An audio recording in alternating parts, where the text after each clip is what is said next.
데살로니가 전서 1장 7절 되겠습니다.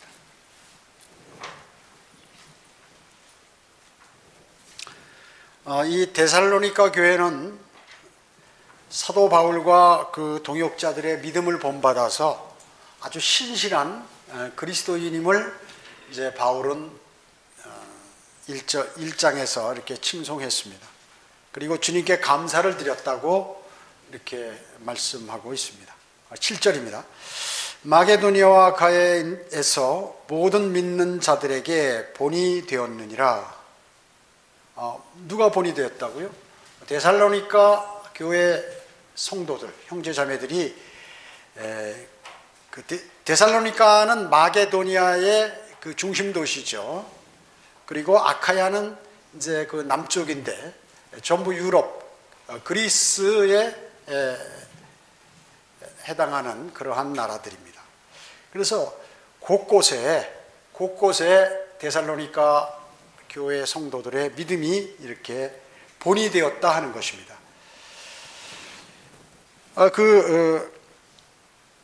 본이라고 하는 이러한 영어, 우리 킹제임스 성경에는 인샘플이라고 나와 있는데요. 이거 고어입니다. 고어죠. 지금은 잘 쓰지 않는 언어인데 실질적으로 이 킹제임스 성경의 특징이 바로 고어를 쓰고 있다는 것입니다. 그런데 그 고어가 완전히 없어진 것이 아니라 그냥 다 사용될 수 있는 그러한 내용인데 현대 언어보다도 훨씬 더 좋은, 그리고 뜻이 깊은, 그리고 정확한 그러한 용어들인 것이에요. 영어 킹제임스 성경만 보더라도 단어가 쉽지요. 그리고 고어를 사용했기 때문에 그것을 현대 성경이 바꿔버림으로 무미건조하게 되어버렸고, 그뿐만 아니라 아주 누구나 쉽게 알 수 있는, 문장이 짧습니다. 길고 이렇게 하는 게 아니라 누구나 그냥 웬만큼 영어만 알면 이렇게 읽으면 좀 이렇게 이해할 수 있는 그런 글로 사용했고, 아주 단어의 수도 적습니다. 그래서 우리 젊은 형제 자매들은 시간 남은 영어를 공부해서 이렇게 읽으면 이렇게 쉽게 이해도 되고 여러 가지 도움이 많이 될 거예요. 그렇기 때문에 이게 이그zam플을 뜻하는 건데, 그거보다도 이게 이 샘플이라는 게 말이죠. 인샘플이라는 것이 더 아주 좋은 그러한 단어로서 이렇게 사용이 된 것이죠. 아무튼 데살로니가 교회 형제자매들의 그 믿음이 곳곳에 흩어져서 이렇게 본이 된 거예요. 여러분이 믿음이 여기서 좋으시면 여러분이 나중에 다 성경대로 전국에 믿는, 성경대로 믿는 사람들에게 그 믿음이 알려지게 되어 있습니다. 그래서 정말 청주성경침례교회 형제자매들은 복음도 전하고 진리도 전하고 모든 생활이 주님 지향적인 삶으로 살아가고 있다 하는 것을 사람들이 다 아는 것입니다. 그리고 육신적으로 살면 육신적으로 살고 있다, 서로 비방하고 서로 잘난 척하고 이렇게만 하지, 하나님의 말씀을 묵상하고 주님의 말씀에 열정을 가지고 복음의 열정을 가지고 이런 건 없다, 이런 소문들이 다 퍼지게 돼 있어요, 자동적으로.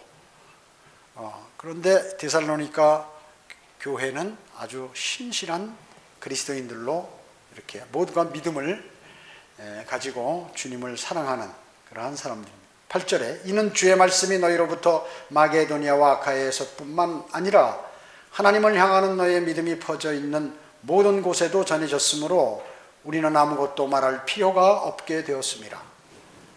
그래서 모든 곳에 전해졌다. 예를 들어서 all이라든지 영어로 everybody라든지 everyone이라든지 하는 이런 그 모두 이렇게 한 것은 전체가 다 그렇다는 뜻이 아니고 골고루 이렇게 돼 있다, 골고루 되었다 하는 그러한 의미로. 그래서 모든 곳에 퍼졌다 그러면 100% 다 퍼진 것이 아니라 속속들이 골고루 이렇게 퍼져 있다 하는 그러한 의미인 것입니다. 데살로니가인들은 하나님의 말씀을 들을 뿐만 아니라 그 말씀을 행하는 그러한 그리스도인이었죠. 이 대단히 중요합니다. 말로만 하고 성경만 많이 안다고 하고 행동으로 그렇게 안 옮기면 그건 차라리 모르는 사람만 못한 것이에요. 그래서 그 사람은 어때요? 알면서도 그 행동을 안 하게 되면 어떻게 될까요? 주님으로부터 책망이 더 크다라고 성경은 기록하고 있는 것입니다. 바울은 데살로니가인들과 빌립보인들에게 본을 보였죠. 보면 보냈습니다. 그러니까 그들이 바울의 본을 따라서 그대로 행동함으로 다른 사람에게 다른 곳에 이렇게 잘 알려진 것이죠. 그런데 실질적으로 여러분의 모든 구령과 복음을 전하는 것과 진리를 전파하는 것, 또 신실한 믿음, 성경을 묵상하고 하는 이러한 것들이 다른 사람에게 다 본이 된다는 사실을 꼭 기억하셔야 됩니다. 그렇기 때문에 나쁜 본을 다른 사람에게 보여서는 안 돼요. 좋은 본을 보이는 것이 필요한 것이죠. 그리스도인의 삶은 그런 삶인 것입니다. 복음의 증인이 되는 일에 아주 열심히 했어요. 그래서 주님을 부끄럽게 이렇게 하지 않았다는 것이죠. 우리 교회도 어떻습니까? 성령 침례교회도 작지만은 곳곳에서 복음을 전하는 형제자매들이 뭐 청주시의 초등학교, 대학교, 공원, 거리 곳곳에서 이렇게 번화가, 마트 앞, 정류장, 뭐 시장 이런 데서 복음을 다 전해요. 그뿐만 아니라 각 군과 읍 단위로 이렇게 어떤 일정한 지역에 어느 기간 동안에 가서 복음을 전하는 거죠. 그래서 주 예수 그리스도를 영접할 것을 전하고 있습니다. 그래서 실질적으로 저희 교회가 충청북도 내에 수만 명을 구령했어요. 수만 명을 구령한 거예요. 음성에 있을 때부터 하면은 뭐 엄청나죠. 그보다 더 많습니다. 그렇기 때문에 여러분도 데살로니가 교회와 같은 그러한 신실한 믿음을 소유한 그리스도인들이에요. 그런 그리스도인들인 것입니다. 9절 보시기 바랍니다. 9절. 그들이 우리에 관하여 스스로 말하는 것은 우리가 어떤 방법으로 너희에게 들어갔으며 또 너희가 어떻게 우상으로부터 하나님께로 돌아서서 살아계시며 참되신 하나님을 섬기는지와 또 하나님께서 죽은 자들로부터 살리신 그분의 아들 즉 다가올 진노로부터 우리를 구해내신 예수께서 하늘로부터 오심을 기다린다는 것이니라. 너무나 좋은 말씀이에요. 나는 지금 이런 믿음을 갖고 있는가? 여러분이 다시 한번 마음속에 생각해 보는 시간을 가져야 될 것이죠. 방법, 매너라고 그러죠. 관습적인 방법하면 예의 범절, 무슨 좋은 버릇 이것을 얘기하는 거예요. 이 방법이라는, 이 매너라는 단어는 말이죠. 그래서 이런 말을 통해 바울에게는 생활하고 사역하는 그러한 습관적인 방식이 있었어요.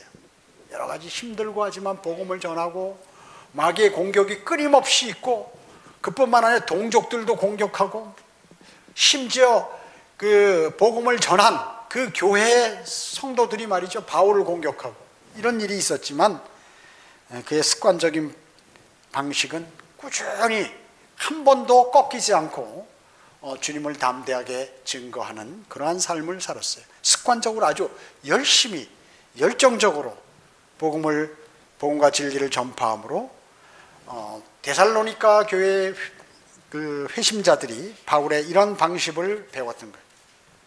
어떤 사람은 뭐 이런 거 배우기는커녕 그냥 아유 뭐 그런가 보다 하고 오히려 마음속으로 비난하는 사람들이 때로는 있어요. 제가 많이 봤어요. 그리스도인 가운데도. 저거 말이야 무슨 간증을 하면 자기 잘난 척 한다고 그러고 복음을 전하고 뭐 이렇게 했다고 그러면 말이야 많이 전하는 척 한다 이런 거예요. 그리스도인은 그런 생각을 가지면 안 되죠. 내가 다른 사람에게 본이 되지 못할지언정 다른 사람이 잘하는 것에 관해서 기뻐하고 함께 호응하고 이렇게 하는 것이 필요한 것입니다.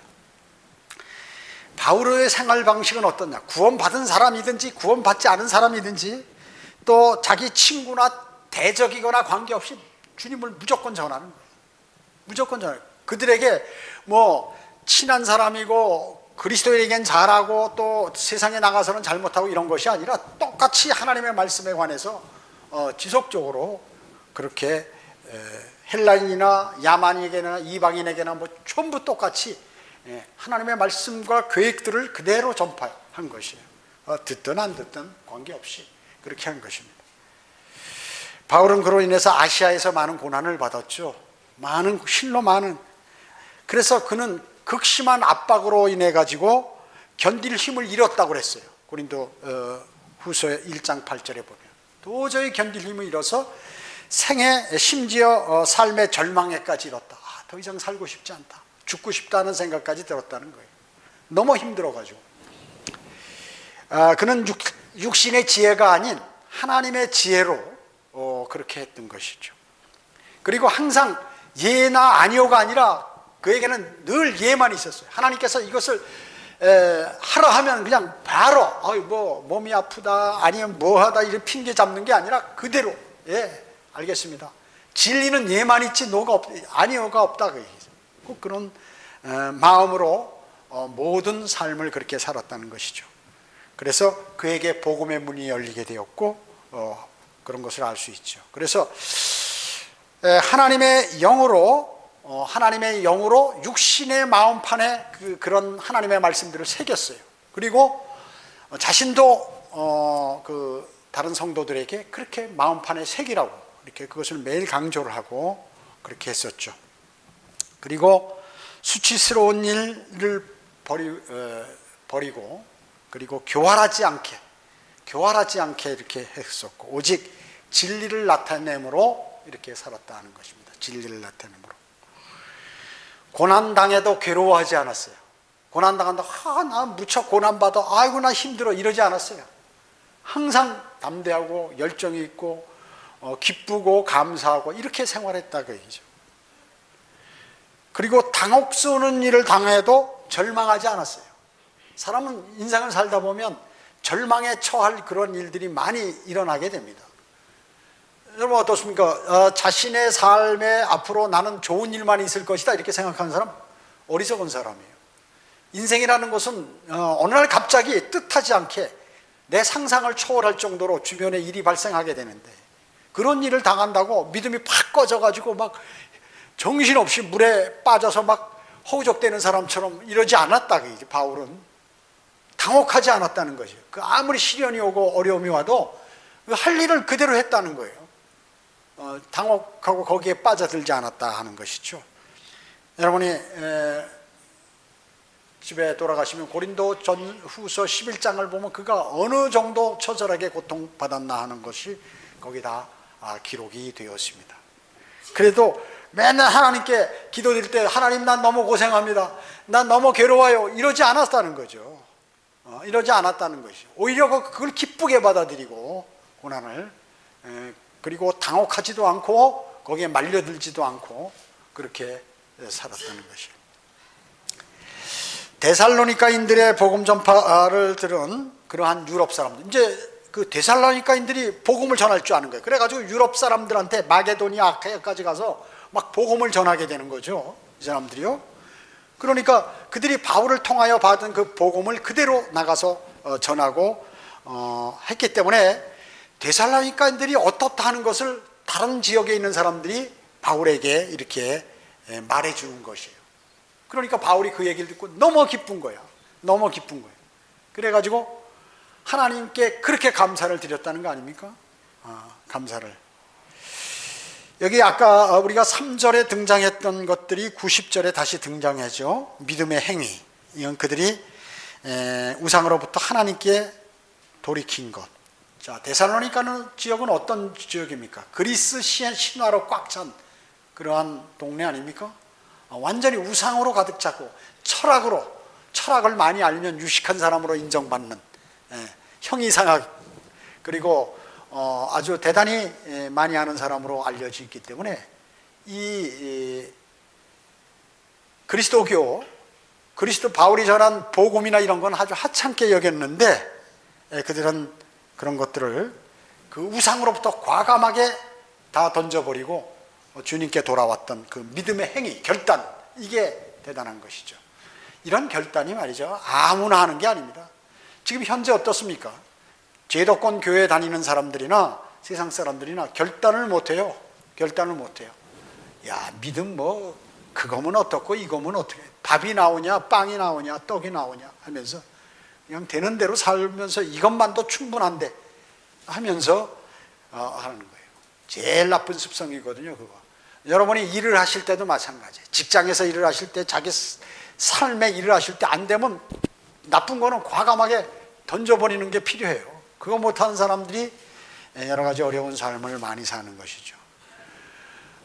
세상에는 말이죠, 버려도 주술 게 많이 있어요. 얻을 게 많이 있어요. 아무리 버려도 얻을 게 많이 있어요. 내가 이것을 버리면 큰일 나겠구나 이렇게 생각하고 사람들이요, 버리면 또 다른 게 와요. 그래서 많은 사람들이 버리지 못해가지고 어두운 생활을 하는 것입니다. 과거의 조상들로부터 받은 그 우상 섬김, 그 우상적인 그런 마음, 이런 것들 있죠. 이걸 못 버리는 거예요. 사람들이 못 버리는 것입니다. 그런데 데살로니가 교회 성도들은 어때요? 과감하게 우상을 발로 쳐버리고 말이죠, 주 예수 그리스도를 영접해서 그렇게 따른 거예요. 대단한 믿음이다. 그게 믿음의 행위예요. 믿었으면 옮겨야죠. 진리를 알았으면 진리를 실천해야죠. 이 사람들은 했다고 얘기죠. 다른 사람들한테 전하면 어떻습니까? 아, 그거 좋은 말씀입니다 하고 돌아서지 못하는 거예요. 행동에 옮기지 못합니다. 수많은 사람들이. 그래서 멸망으로 가는 거거든요. 그 다음에 사랑의 수고. 거기에 보면 살아계시며 참되신 하나님을 섬기고 있다는 거. 하나님은 살아계시다는 걸 정확히 아는. 만약에 세상 사람들이 하나님이 살아계시다라고 진짜 믿는다면 말이죠, 어떻게 우상을 섬기겠어요? 능력 있고 자연을 통제하시고 구름을에게 명령해서 비도 내리고 가물게 하고 화재도 이렇게 산불, 오늘 어제 강원도에서 크게 났는데 말이죠, 어마어마하게 났어요. 어마어마하게. 헬기가 뭐 5, 60대가 떠도 말이죠, 대책이 없는 거예요. 그 끄는 방법은 하나님께서 간단하게 구름을 몰아서 비를 내리면 간단하게 끝나는 건데 계속 타고 있어요.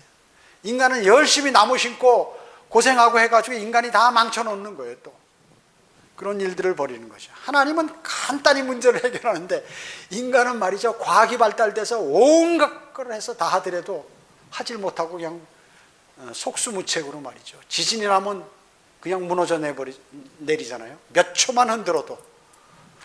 하나님은 간단하게 하시는데, 그래서 살아계시며 참되신 하나님을 섬기는 것, 이게 사랑의 수고라고 해요. 사랑의 수고. 그 다음에 소망의 인내. 그것은 예수님께서 하늘로부터 곧 오신다 하는 것.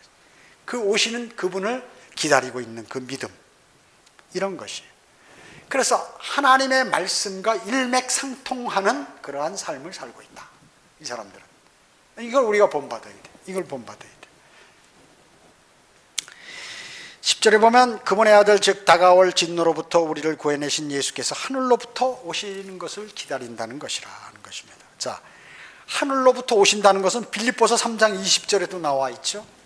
구주이신 주 예수 그리스도를 기다리고 있으니, 그렇게 말씀하고 있어요.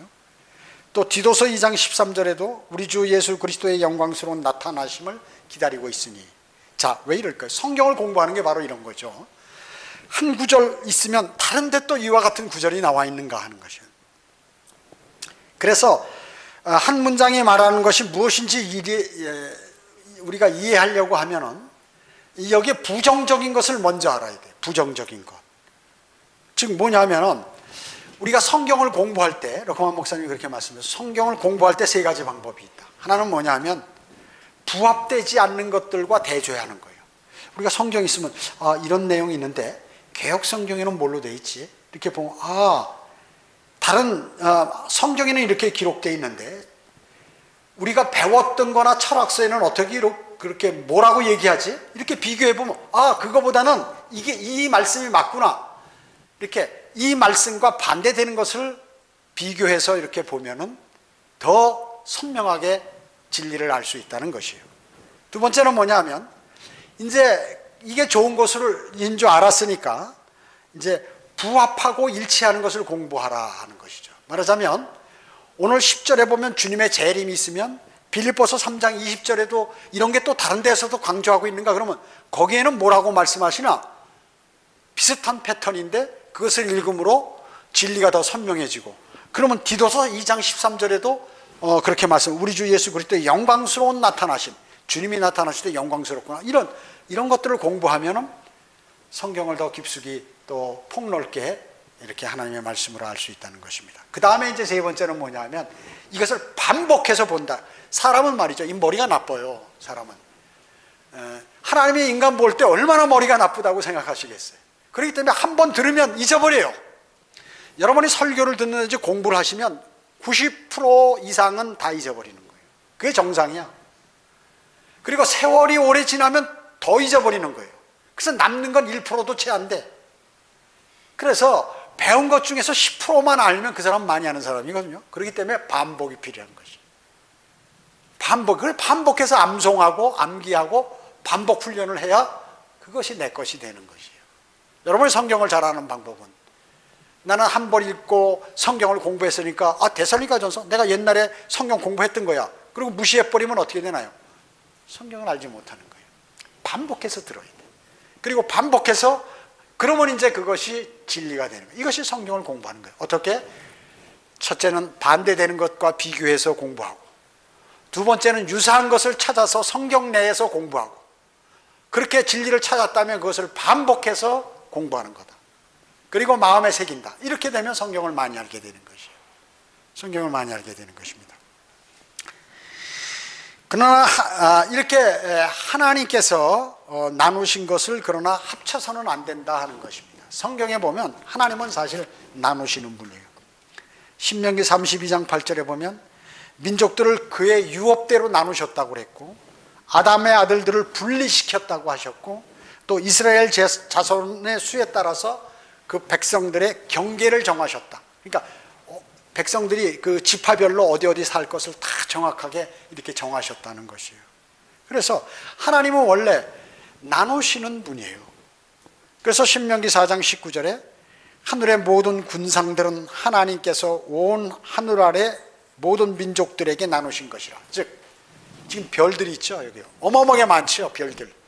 이 별들은 나중에 천년왕국이 끝나게 되면, 천년왕국이 끝나면 새하늘과 새 땅을 창조하시잖아요. 그래서 새 땅에는 유대인들이 살고, 새 하늘의 여러 가지 별들에는 이제 그 새 땅에는 누가 살죠? 유대인들이 살죠. 12지파예요. 그렇기 때문에 이 12지파와 연계된 별들이, 12별들이, 군상들이 있다 그러죠. 그룹들이. 그래가지고 12그룹으로 나누어서 이방인들이 곳곳에 우주에 퍼져가지고 거기서 다시 번성하고 해가지고 모두 전 우주가 하나님을 찬양하도록 그렇게 만든다는 것이, 그것이 성경의 기록인 것입니다. 베드로후서 3장 13절에 보면 우리는 그의 약속대로 의가 거하는 새하늘과 새 땅을 기다리고 있도다 하는 것이고요. 그 다음에 이제 아까도 말씀드렸듯이 신명기 32장 이 8절에 있는 그러한 것들이 이스라엘 자손의 수에 따라서 이제 각 12지파로부터 짝이 되는 지파가, 각 민족들이 우주에 흩어져서 거기에, 그래서 성경에 12궁성이라고 나오는 게 그렇게 해서 그 말씀이에요. 바로 12궁성이요. 그래서 이 모든 것은 이러한 우주와 지구와 그리고 셋째 하늘의 하나님의 뜻과 이런 것들을 모두 아는 것은 세상 지혜로운 사람은 모르는 거예요. 슬기롭고 지혜로운 사람에게는 어떻게, 이게 닫혀졌다 그 얘기죠. 어린아이와 같은 사람들에게만 열려 있는 거예요. 즉 어린아이와 같았다는 말이 뭐예요? 아버지나 어머니가 얘기하면 뭐 2살, 3살 애들은 그대로 믿는 거예요. 자기 자녀들은 그대로 믿죠. 어린 자녀들은. 그렇기 때문에 어린아이, 하나님께서 말씀하시면 그대로 믿는 그 사람이 지혜 있는 사람이지, 이건 맞는 말씀인가? 아닌가? 내가 대학에서 배울 때는 이렇게 배우지 않았는데, 내가 삶의 경험대로 하면 이건 틀리는데, 이렇게 따지는 사람은 하나님께서 지혜를 닫아버리시는, 알 수 있는 하나님의 말씀을 닫아버리는 거예요. 그래서 자신이 슬기롭고 지혜롭다고 하는 사람에게는 이런 하나님의 진리들이 감춰져 있다. 그러나 어린아이가 같이 하나님의 말씀을 믿는 사람에게는 한없이 그 말씀이 열려 있다 하는 그것이요. 그런데 어떻습니까? 세상 사람들은 통합하려고 그러죠. 통합주의자죠. 그래서 에큐메니컬, 그 일을 로마 가톨릭이 지금 수행하고 있는 것입니다. 그것은 죄악이요, 그리고 마귀가 좋아하는 것이에요. 하나님께서 다 필요해서 이렇게 나눠놨는데 전부 합쳐가지고 힘을 합쳐서 뭘 하자, 마치 바벨탑을 쌓듯이요, 그렇게 하는 것입니다. 그래서 사도행전 17장 26절에 보면 인류의 모든 족속을 한 피로 만드셔가지고 온 지면에 살게 하시고 미리 계획하신 시기와 그들의 거주하는 경계를 정하셨다. 경계를 정하셨다라고 이렇게 말씀하고 계시는 것입니다. 여러분 어떻습니까? 구원에 이르게 하는 첫 번째 단계가 뭔지 아세요, 여러분? 그것이 바로 모세의 율법이에요. 율법. 율법이 왜 필요합니까? 율법을 읽으면 나는 죄인이구나 하는 것을 알 수 있어요. 율법에 갖다 걸면 안 걸리는 사람이 단 한 사람도 없다고 얘기죠. 그래서 율법은 바로 구원에 이르게 하는 거야. 내가 율법을 보니까 이 죄인이네. 죄인은 어떻게 되나? 벌을 받네. 그러면 나 이거 어떻게 모면할 수 있을까? 모면할 방법이 없네. 그건 바로 구세주밖에 없구나. 그래서 이 율법은 구원에 이르게 하는 첫 번째 단계라 하는 것입니다. 그렇기 때문에 자신은 죄인이며 나에게는 구세주가 필요하다, 이런 것을 깨우쳐주는 것이 바로 율법이기 때문에 율법도 필요하다. 의롭고 성스러운 하나님의 말씀이다, 그 얘기죠. 로마서 7장 9절은 내가 전에는 율법 없이 살았으나 계명이 오자 죄는 살아나고 나는 죽었느니라. 사도 바울이 이렇게 얘기했어요. 과거에 자기가 어렸을 때, 뭐가 뭔지 몰랐을 때, 또 무식했을 때는 즉 선악간의 지식이 없을 때, 어렸을 때를 얘기하는 거예요. 선악간의 지식이 없을 때, 이때는 정말 율법이 필요 없죠. 어린아이가 초등학교 이하에 다니는 그러한 아이들, 걔네들이 무슨 법에 접촉을 받습니까? 혹시나 살인해도 걔네들은 안 가는 거예요. 전혀 모르고. 왜? 선악간에 모르고 실수로, 살인도 할 수 없을 뿐만 아니라 모르고 실수로 그렇게 했다 하더라도 걔네들은 처벌받지 않아요. 왜냐? 선악간에 죄가 없기 때문에 그런 것이에요. 그래서 어린아이였을 때는 율법이 필요 없다, 그 얘기죠. 왜냐면 어린아이 죽으면 지옥 가지 않고 천당 가기 때문에 그런 거예요. 그래서 선악간에 지식이 있다면은, 죄를 인식한다면 그건 복음을 전해야 된다, 그 얘기죠. 자기 자녀들 가운데 죄를 알잖아요. 그럼 빨리 복음을 전해야 돼요. 죄 짓고 숨어버리고 이렇게 하면 빨리 그 복음을 전해야 한다는 것입니다. 그때 죽으면 지옥 가는 것이에요. 그러나 그것까지 몰랐을 때에는 그건 죄가 되지 않는 것이에요. 그래서 계명이 오니까, 율법을 알게 되니까, 하나님의 말씀을 알게 되니까, 이거 보니까 내가 죄인이네. 그 죄가 살아나고 나는 죽었다. 그 죄에 의해서 나는 죽었어요. 이제 살아나는 것은 주 예수 그리스도의 의를 받아가지고 이제 주 예수 그리스도께서 내 안에 들어와서 사시는 거거든요. 사도 바울은 그것을 얘기하는 것이에요. 갈라디아서 3장 24절은 그렇기 때문에 그리하여 율법이 우리를 그리스도께로 인도하는 지도교사가 되었으니 우리를 믿음으로 의롭게 하려 함이라. 율법이 죄인이라는 것을 알기 때문에 나는 그리스도에게 가야겠구나, 예수 그리스도를 영접해야겠구나, 이렇게 인도하는 지도교사라, 그 얘기예요. 율법이요. 나는 죄인이기 때문에 구세주가 필요하다 하는 것입니다. 자, 10계명의 모든 계명들은 80%가 부정적입니다. 너는 뭐뭐 하지 말지니라, 너는 뭐뭐 하지 말지니라, 하지 말라는 거예요. 전부 80%가. 신약의 복음도 75%가 부정적입니다. 예를 들어서 주님의 죽음과 우리의 죄들, 그 다음에 주님의 장사되심, 그리고 성경대로 부활하심, 이 네 가지 중에 부활하시는 것만 긍정적이고 나머지 세 개는 전부 부정적이라고 얘기죠. 부정적인 것입니다. 부정적인 생각 원칙에 의거해서 그리스도인이 기대하거나 기다리지 않는 것은 있는데, 그것은 여러분 대환란 기다리세요? 필요 없죠. 대환란은 우리에게는 전혀 관계없어요. 대환란 전에 우리는 휴거되기 때문에 그렇습니다. 여러분 적그리스도와 멸망의 아들, 성경에 요한계시록 공부하는데 이제 상당히 많이 등장할 텐데, 이 적그리스도에 관해서 우리는 적그리스도와 관계없다 그 얘기죠. 사실은 그런 거 신경 쓸 필요는 없어요. 물론 지식적으로 알 필요가 있죠. 다른 사람에게 알리기 위해서. 짐승의 표 666, 여러분 그거 나 666 표 받을까 봐 걱정합니까? 그 전에 우리는 올라가기 때문에, 우리가 들림 받은 다음에 대환란이 있기 때문에 우리와 관계없다 그 얘기죠. 왕국의 확장, 주님이 지상 재림하셔서 이것도 마찬가지고, 부흥과 영적 각성, 그 다음에 대환란 기간에 수천 명이 갑자기 돌아서는 거, 회심하는 거, 그리고 백보자 큰 심판, 이런 것에 우리는 관심이 없다 그 얘기죠. 사실은 지식적으로는 알지만 관심이 없어. 우리가 바라는 것은 오직 뭐예요? 그 대상은 오늘 10절에 나와 있듯이 주님의 오심이에요. 그분의 오심이에요.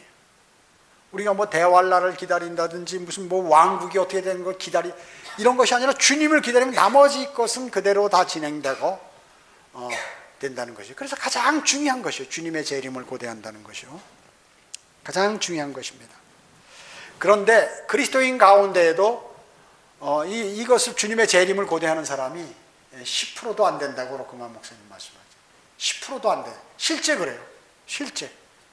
제가 믿음 생활 성경대로 믿는 사람 뭐 20년 이상 됐는데, 실제로 성경대로 믿는 사람 가운데도 재림을 고대하지 않는 사람이 뭐 부지기수예요.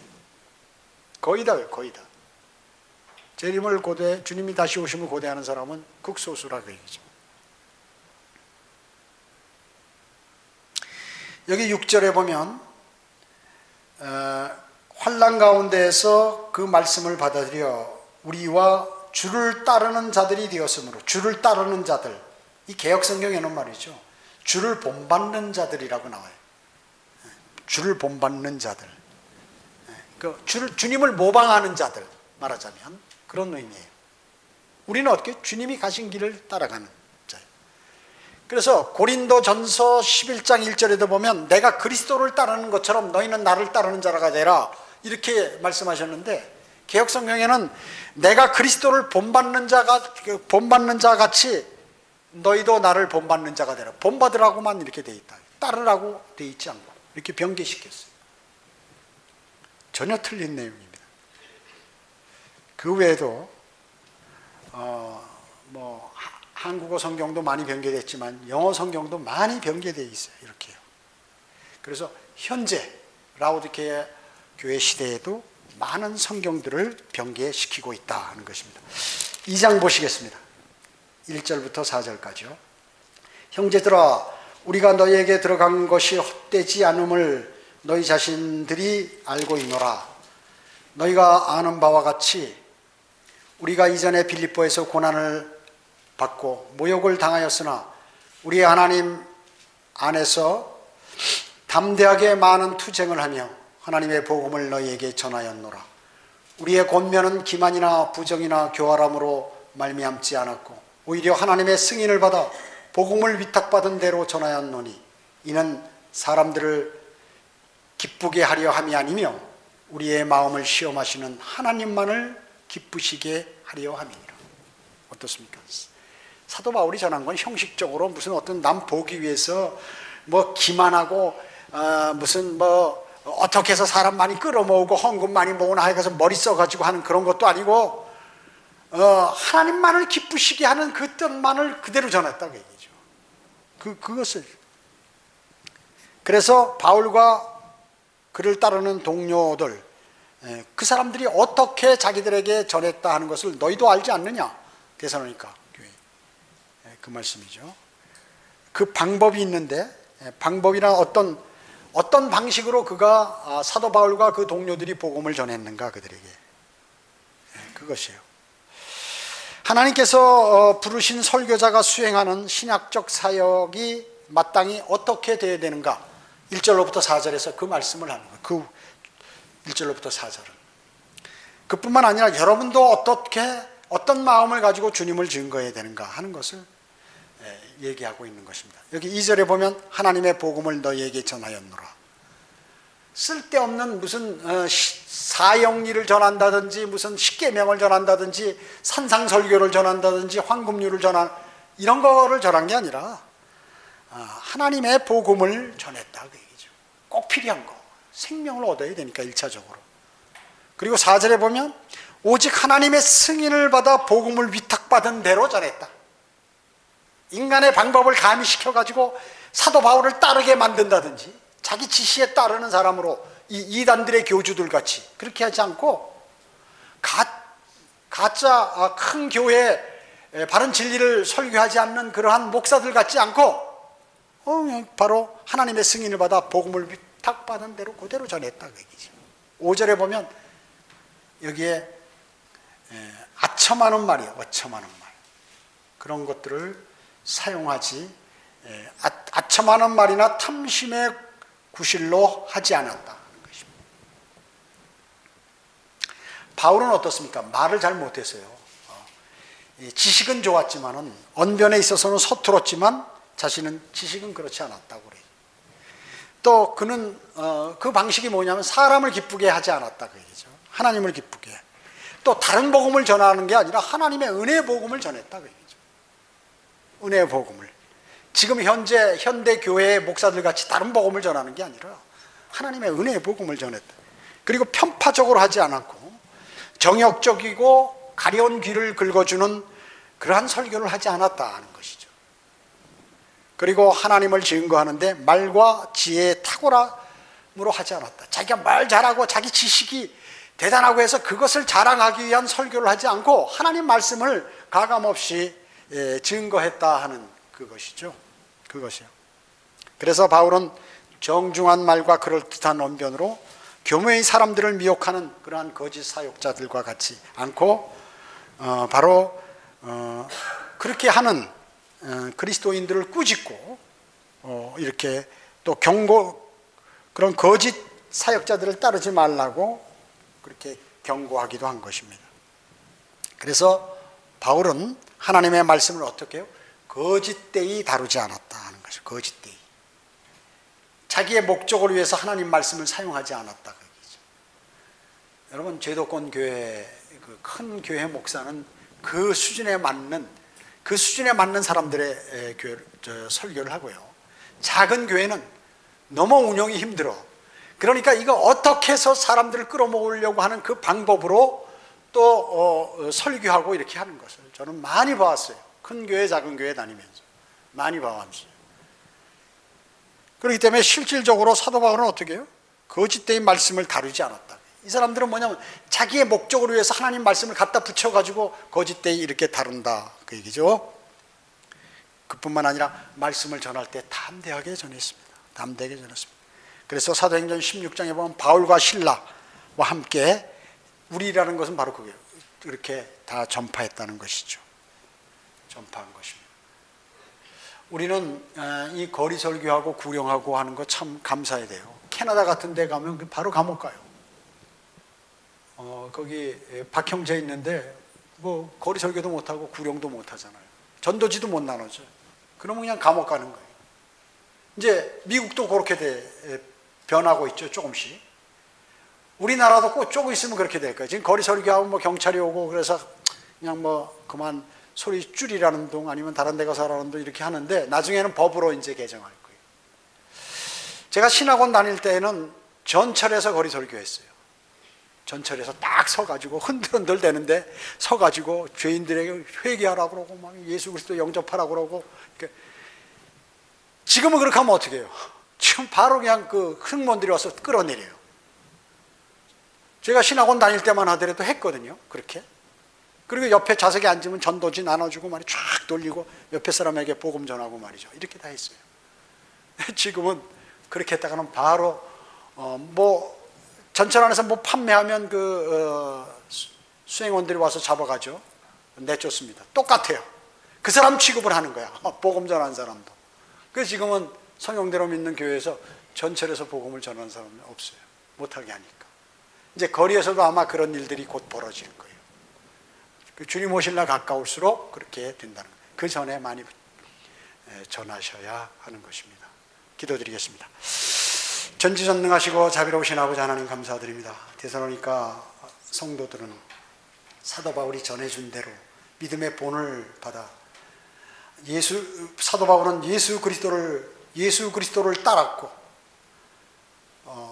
데살로니가 교회 성도들은 바울을 따랐고 또 그대로 실천해서 복음을 열정적으로 마케도니아와 아케아 일대 멀리까지 가서 모두 이렇게 복음을 전했습니다. 저희는 이 데살로니가 교회 성도들을 본받기를 원합니다. 그뿐만 아니라 더 본받아야 할 것은 곧 오실 주님을 고대했던 것입니다. 그들이 고대했던 때로부터 2000년이 지난 얼마나 주님 오실 때가 가까웠겠습니까? 주님은 이제 곧 오십니다. 우리는 곧 오실 주님을 고대하고 그 전에 주님의 은혜의 복음을 많이 전해서 멸망으로 향하는 사람들이 영원한 생명으로 옮겨지도록 하는데 저희가 기여할 수 있게 주님 인도해 주시기 원합니다. 오전 예배와 오후 예배 모두를 주님께 의탁하오며 다시 오셔서 저희를 데려가실 주 예수 그리스도의 이름으로 기도드립니다. 아멘.